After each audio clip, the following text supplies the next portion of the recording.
This is Podco Media Networks. It's the Innovation Podcast with Mark Reed Edwards and Garnett Harriman. Let's start the show.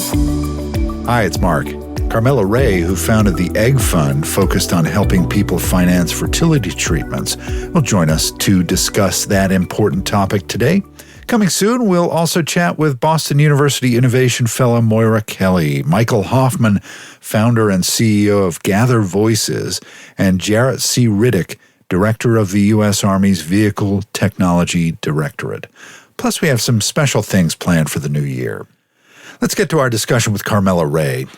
Talk about important work. Carmela founded EggFund, which helps people afford their dream of having a baby. This is a great discussion, and Carmela's story of the reason she founded it is especially important. Let's get to part one now. Garnett, beautiful day here in New England. What's it like out in Laguna Beach? I'm going to bet you money it's more beautiful out here than it is in the Northeast. But another perfect day on the beach. Yeah, good. Well, we've got Carmela Rea here today. Do you want to introduce her? Absolutely. This is a special one. This is someone I've known for 20 years or such. I mean, I hate to date myself, and I certainly don't want to be offensive to the fairer sex. Well, we've known each other a long time. We've kind of grown up in business and grown up in social settings together. We were out of contact for a period of time and back in contact as our sort of work lives became closer and closer, more and more entwined. I've known Carmela since the late 90s. And we have a number of friends in common in the intersection between art and business and technology. And back in the day, Carmela was very much an expert and still is on art and business. And I was sort of on my sort of startup entrepreneurial tech path. And then our lives have come into closer alignment over the last year or so. And here she is with a technology startup that is doing really cool things and has a very innovative story to tell. So welcome, Carmela Rea of the EggFund. Thank you. Thank you, Mark. Thank you, Garnett, for that kind introduction. I'm happy to be here, and I'm calling you from New York, dialing in from New York, and it is a beautiful early fall day today, although I see some gray clouds on the horizon, and that's not just because the UN is in session. But because actually there's some gray clouds on the horizon over New Jersey, which I can get into a joke about that, but I'll spare everyone about that. This is the hallmark of entrepreneurs, if you ask me. Entrepreneurs do two things really well. They get deep into the weeds, so we can put that aside. They're detail-oriented and fixated on specific things and outcomes. But one of the best things about entrepreneurs, in my opinion, is that they have the ability to see the big picture. And they go from the big picture down to that deep dive in the weeds really quickly. And a lot of people, who are not entrepreneurs don't really do that so well. So, here Carmela is cracking wise about a very, very well-worn macroeconomic thing, right? We're about to enter into the recession, or potentially a recession. There's lots of indicators. But the ultimate indicator is that we're entering into a presidential election year. And if you go back and look at recessions, both mild and not so mild, every stinking presidential election where there is, where there's a risk of overturning the incumbent, there's a whole bunch of things that happen in the economy. And one of them is recessionary tendencies. So I think that's hilarious that entrepreneurs think that way. And it's probably a good reason why they see opportunities where other people don't. So that's maybe a good segue to start talking into the backstory, the origin story of not only yourself, but what EggFund is set up to do. Sure, and I think you're absolutely right, especially when you come face-to-face with certain experiences. I think as an entrepreneur, you kind of look to solve things, and that's what happened to me. As you mentioned, Garnett, I was happily ensconced on my corner of the world here in New York, working away for like every other working professional, focusing most of my energy on my career. Through my 20s and 30s, that's what I did. I was in the art world and worked my way up, very competitive field, and was doing really well and focused on that, not really on my personal life. And so I ended up meeting my husband late, like many professionals do. And by the time we met and got married, I'd assumed, because we've all been, conditioned to worry about unexpected, unintended pregnancy. I just assumed that, when I was ready to get pregnant and have a family, it just would happen like that, like a snap of the finger. Because, we've all been wasting all this effort trying not to get pregnant. So I figured it must be pretty easy to get pregnant, but that's not what happened to me. And hence the experience that led to forming EggFund and lots of big changes in my life. So we started trying, and I ended up being able to get pregnant, but I couldn't stay pregnant. So here I was about 40. Well, you don't have to worry about dating me because I will date myself really specifically, Garnett. It's sort of I kind of I do it put it out there, which is the total opposite of what women tend to do about their age, but it's actually part and parcel to the story. So I feel it's in a sense unavoidable. So here I am, at this point over 40 and trying to get pregnant. Had 3 miscarriages in a row, and my husband and I realized, okay, we need to get help. This was about a few years ago, and I never would have ever thought to go online to look for advice. We did what I think most people do, is we went to a few trusted friends that we felt suspected had some assistance getting pregnant. And turns out they did. And they had loads of really good advice, where to go, who to see, what to look for. And I'm so lucky that I had really good advice and ended up going over to one of the top clinics at the time, still one of the top clinics at NYU, Langone, and saw Dr. David Keefe there. And he looked at me and said, well, I think you got a good egg in there. We can give it a try, but if you really want to get pregnant, you should really think about using someone else's eggs. So there are all these kind of crazy, heavy decisions that you need to make, that you're completely unprepared for. People tell you to prepare for college, they tell you to prepare for buying a house. They tell you to prepare for retirement, but no one tells you to prepare for a baby or for having a family. And that's part of what EggFund's about. So fast forward to my story, I tried the regular round of IVF with my own eggs because there was a chance that I could get pregnant, and I wanted that chance. Like lots of other people, I wanted my own DNA in there. It's sort of very human to want that. And it didn't work for me. And I finally then relented and said, okay, if I really want this baby, I am probably going to need to find a younger woman's egg that matches my criteria. So we went to what's called live donor. So basically they tried to find a person who matched my criteria, and that took 6 months. So there's all sorts of testing and all this that goes on before they find the right person. And literally 6 months on the nose, practically, they called me up and they said, we have a great potential candidate. They sent me over her profile, and she looked just perfect. We were so thrilled. Looked like she could have been related to me, and I was excited to get started. Well, right before she was about to get started, which meant that she would undertake basically all the hormonal treatments that I had undertaken under IVF, she would be doing it. So she was about to start her round, and she disappeared. Nothing. Dark. Wait, what does that mean? She didn't show up. She was a missing person. In other words, she didn't return calls. She didn't to the clinic. I didn't have direct contact with her. She didn't show up. The clinic couldn't get in touch with her. And I'm sitting here waiting a week, and I'm trying not to be that really crazy New York professional woman that's like, what's going on? What's going on? What's going on? So I waited a week. I thought, they're busy. They're, doing all the hormones and everything. I'll wait a week or so to hear that, she started. And I waited the week, and I called and I said, so what's going on? And that's when I found out, well, we couldn't reach her. And I was like, what? We can't find her. I'm so sorry. We've tried her. We can't locate her. We've tried multiple ways. Can't get a hold of her. And basically we were back at zero again. And I was just like, my heart was just like, it felt like somebody pulled the rug out from under me. At this point, you got to understand, we're into it 3 years. Yeah. I've had, hormones, and like I didn't recognize myself inside or out, and this was, I felt, going to be our last chance. And I was just devastated. Question for you about this whole process so far. Was there any kind of contractual arrangement between you and the live donor at this stage in your journey?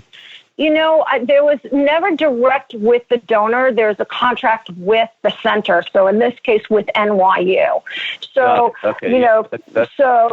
And so they would have found another. No enforceability? I mean, this sounds like a weird question, but how do they enforce their will on the two parties that they're brokering? I mean, that's just kind of an odd concept, I guess. But. It's true that, first of all, the donor is compensated.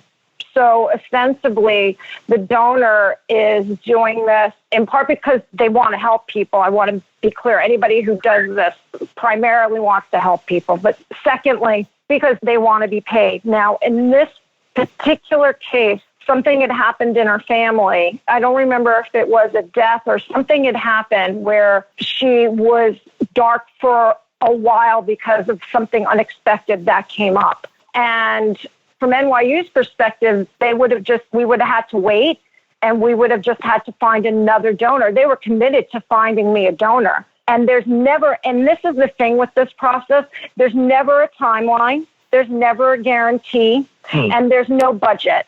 No budget. So, how about if you, trying to make this, understandable from, a male perspective? What if you walked into a car dealership, a Porsche dealership, for instance, and the dealer said to you, "You like this Porsche?" And you say, "Sure, yeah, it's good looking."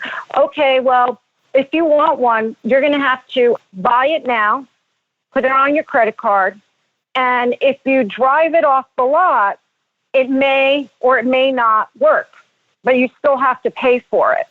That's what happens with infertility treatment, and also with adoption. And you don't know what it's going to cost either, too, right? You don't. How the transaction works with most American car brands. Isn't that how the auto industry works in general? I mean, right. That's why Detroit is thriving, right? Right. That's why it is where it is today. Exactly. That's why Porsche is a bad example. You should have used Ford. Right. I should have used a Corvette or something. Yeah. And by the way, all these mega auto companies are listening to this, and somebody's going to get a cease and desist letter pretty soon. We'll keep it in, Garnett. Maybe. Yeah. Well, maybe they'll decide that they want to sponsor a spot. I don't know. Who knows? Oh, there you go. But turn it around, Exactly. But so I started EggFund after this experience happened to me. This what I call the roller coaster ride of infertility, because that's exactly what it is. You're holding on for dear life, and there are all these ups and all these highs and these deep lows, and you never know when it's going to end. And I decided to get off the roller coaster. Is it fair to say that your personal journey and the business that you are launching or have launched is based around reducing uncertainty? I mean, because I feel like everything that you said about that journey was just filled with uncertainty and the emotional stress that comes from prolonged exposure to uncertainty. Is that fair to say that the business model is built around reducing uncertainty or eliminating that? I don't know. It's definitely built around transparency, because part of the uncertainty is unavoidable. A large part of it, in my opinion, is due to not completely giving all the facts to the patient. So, for instance, okay, so my motto for EggFund, and I ended up forming EggFund because we gave up trying to have a family. And I decided that I was going to spend the rest of my life helping other people with infertility have a better experience than me and helping them achieve their family. And that's how EggFund was born. And I had a new sense of purpose in my life. And so I ended up leaving the art world, which I had been in a long time. After I got to a certain point with EggFund, I realized I really needed to devote my full energy to it for it to really take off. And that's what I did in early 2017. And that's what I've been working on since. And what I realized the biggest problem is, for people with infertility, the biggest issue for Americans with this problem, which I will tell you is 1 in 8 American couples have a problem achieving a conception, basically having a family. 1 in 8 Americans, that's a lot of people. And it's a silent I believe crisis. it's trending upward, right? It's actually getting more prominent, more common. Yes, it is, as we continue to see the average age of women starting a family continuing to rise. It's now around age 27 for the age of the woman at the time of their first birth. In 1970, it was 21 years old. So, so it's changed significantly over a not very long period of time. And from a medical perspective, a woman's fertility starts to decline as early as her 20s.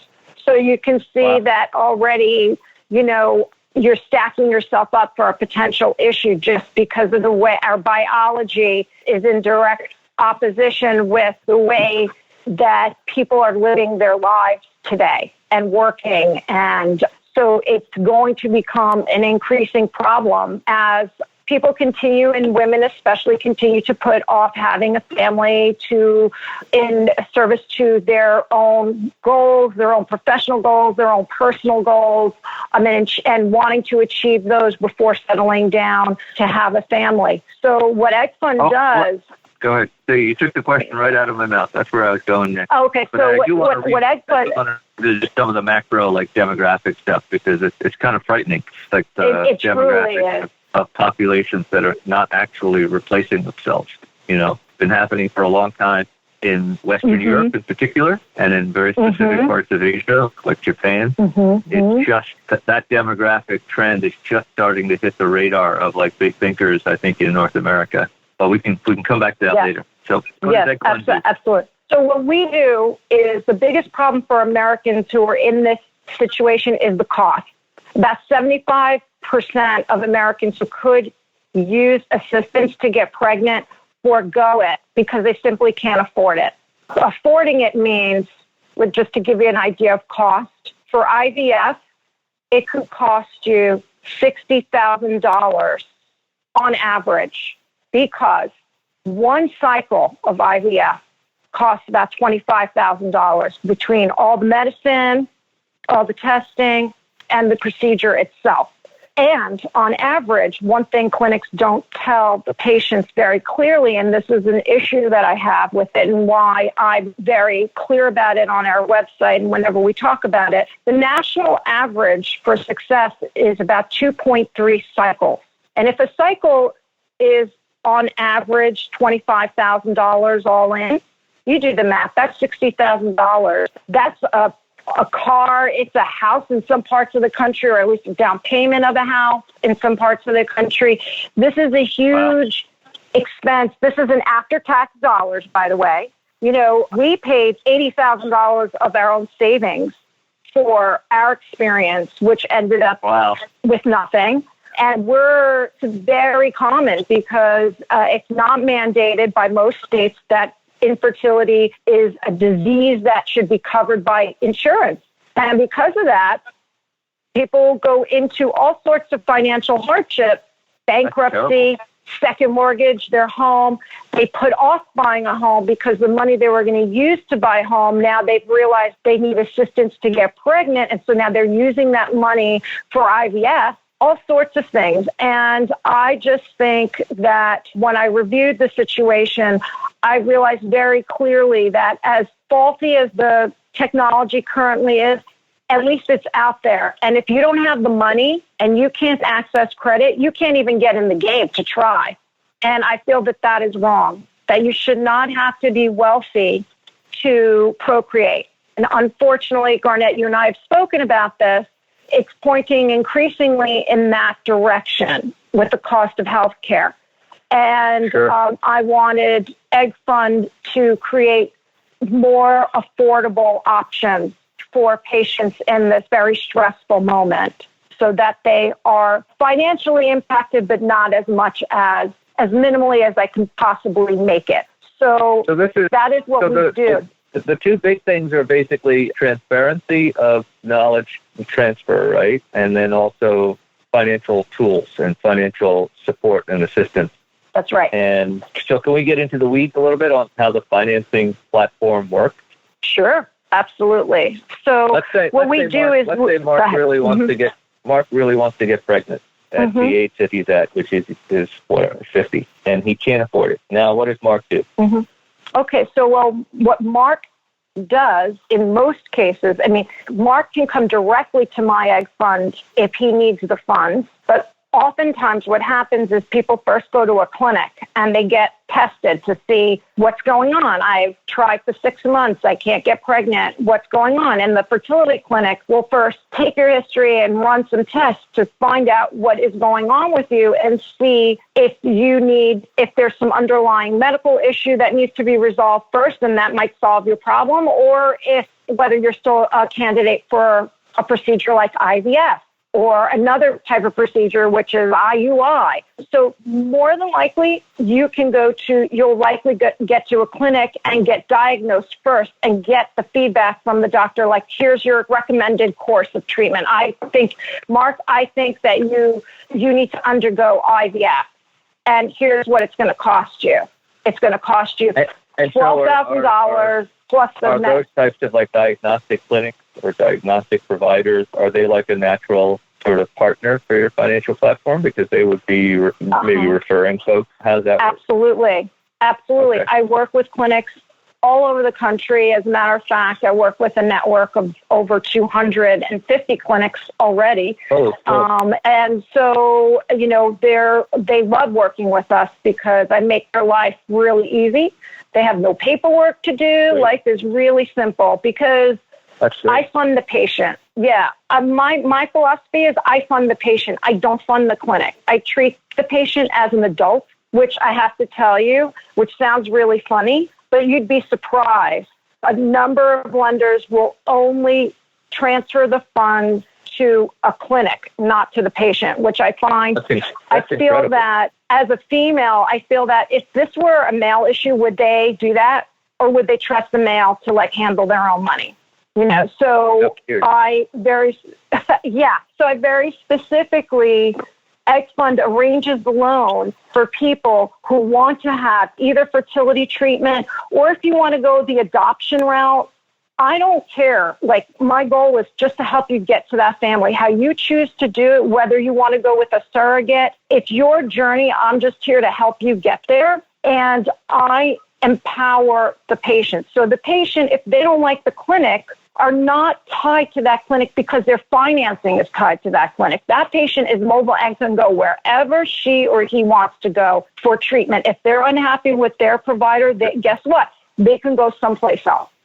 All right, so let's keep walking down the workflow. So they come with some sort of diagnostic analysis, and let's say it's the scenario that you're a good candidate for IVF, which is, we all know, going to be wildly expensive. And at that stage, what are the financing options that you guys provide for someone in that situation? Absolutely. So the clinic, if we're working them, they want you to check out, they may have a few different options. If they want the lowest cost option, they're going to refer them to myeggfund.com, which is EggFund's website. What they'll do is the patient will just log on to myeggfund.com and click Get Started. And from there, you will apply online. It takes a few minutes. And you will be given multiple offers we're just about to onboard numerous lenders. Right now, we have a partnership with one lender, Lightstream, who provides no-fee loans to people with infertility. It's a great product, but our demand has been such that they can't service all the patients that want to work with us. They only work within a very limited bandwidth of credit. So I'm just about to add, within the next week, probably about 13 to 14 new lenders onto our platform, which will enable us to tend to people with credit scores that are less than excellent to fair and give them options so that they can access the credit that they need to be able to finance. So what do? They apply for the loan. The process is online. It, like I said, takes a few minutes. You'll be asked all the typical questions like, okay, where do you live? Where do you work? Do you own a house? What's your monthly overhead? You're going to give them the information that they ask for. You're going to hit send. And then you will be given several offers depending on what your credit profile is, and you can choose from within the set of offers that are provided to you from across lenders like SoFi, Lending Club, Prosper, and even some banks. This feels like the user experience that you're striving for and that you started on the website. It feels like Lending Tree for IVF. It feels like Lending Tree for infertility or something. That's really kind of cool. Yeah, that's what it is. And what it will become is much larger, because this is only phase one, because the ultimate idea is that people are needing to plan for baby in advance. Because of the lack of education, we now have millions of people in what I call like an immediate emergency type situation where they need funds right now. But we plan to be a big part of the education movement and to implement new tools for people to do that with things like calculators, but really most importantly, insurance and savings vehicles for people to start saving for baby, which we plan to introduce shortly to the platform. So it's really going to be the go-to place for people planning for baby or family. All right, next time we're back with Carmela and we continue our discussion of the EggFund and the issues surrounding it. See you then. Thanks for joining Garnett and Mark on the Innovation Podcast. Visit theinnovationpodcast.co to subscribe and listen to other episodes.